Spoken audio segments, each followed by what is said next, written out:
اعوذ باللہ من الشیطان الرجیم بسم اللہ الرحمن الرحیم۔ کتاب جب زندگی شروع ہوگی۔ روز قیامت۔ زمین کے سینے پر ایک سلوٹ بھی باقی نہیں رہی تھی۔ دریا اور پہاڑ، کھائی اور ٹیلے، سمندر اور جنگل، گرز دھرتی کا ہر نشیب مٹ چکا اور ہر فراز ختم ہو چکا تھا۔ دور تک بس ایک چٹیل میدان تھا اور اوپر آگ اگلتا آسمان۔ مگر آج اس آسمان کا رنگ نیلا نہ تھا، لال انگارا تھا۔ یہ لالی سورج کی دہتی آگ کے بجائے جہنم کے ان بھڑکتے شعلوں کا ایک اثر تھی جو کسی اژدہے کی مانند منہ کھولے وقفے وقفے سے آسمان کی طرف لپکتے اور سورج کو اپنی گرفت میں لینے کی کوشش کرتے۔ جہنمی شعلوں کی لپک کا ایک خوفناک منظر اور بھڑکتی آگ کے دہکنے کی آواز دلوں کو لرزا رہی تھی۔ لرزتے ہوئے دل مجرموں کے دل تھے۔ یہ غافلوں، متکبروں، ظالموں، قاتلوں اور سرکشوں کے دل تھے۔ یہ زمین کے فرعونوں اور جباروں کے دل تھے۔ یہ اپنے دور کے خداؤں اور زمانے کے ناخداؤں کے دل تھے۔ یہ دل ان لوگوں کے تھے جو گزری ہوئی دنیا میں ایسے جیے جیسے انہیں مرنا نہ تھا، مگر جب مرے تو ایسے ہو گئے کہ گویا کبھی دھرتی پر بسے ہی نہ تھے۔ یہ خدا کی بادشاہی میں خدا کو نظر انداز کر کے جینے والوں کے دل تھے۔ یہ مخلوق خدا پر اپنی خدائی قائم کرنے والوں کے دل تھے۔ یہ انسانوں کے درد اور خدا کی یاد سے خالی دل تھے۔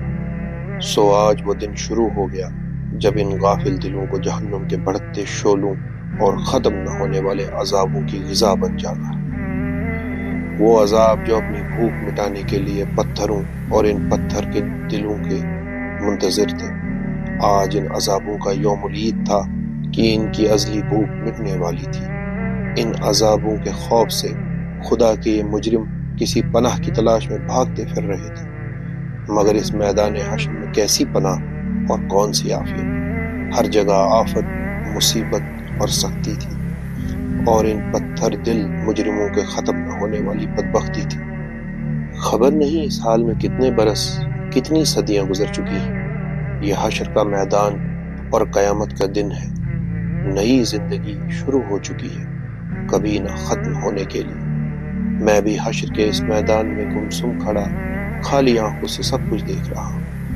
میرے سامنے انگنت لوگ بھاگتے، دوڑتے، گرتے پڑتے چلے جا رہے ہیں۔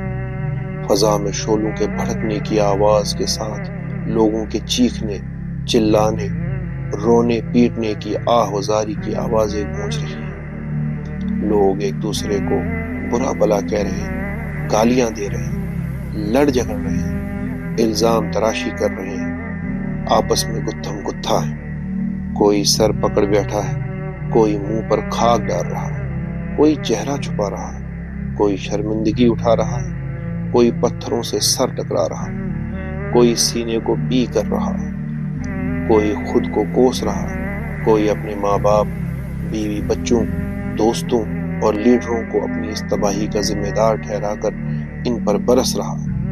ان سب کا مسئلہ ایک ہی ہے، قیامت کا دن آ گیا، اور ان کے پاس اس دن کی کوئی تیاری نہیں۔ اب یہ کسی دوسرے کو الزام دیں یا خود کو برا بھلا کہیں، ماتم کریں یا صبر کا دامن تھامیں، اب کچھ نہیں بدل سکتا۔ اب تو صرف انتظار ہے کائنات کے مالک کے ظہور کا، جس کے بعد حساب و کتاب شروع ہوگا اور عدل کے ساتھ ہر شخص کی قسمت کا فیصلہ ہو جائے گا۔ یکا یک ایک آدمی میرے بالکل قریب چلایا، ہائے اس سے تو موت اچھی تھی، اس سے تو قبر کا گھڑا اچھا تھا۔ میں ارد گرد کی دنیا سے بالکل کٹ چکا تھا کہ یہ چیخ نما آواز مجھے سوچ کی وادیوں سے حقیقت کے اس میدان میں لے آیا، جہاں میں بہت دیر سے گمسم کھڑا تھا۔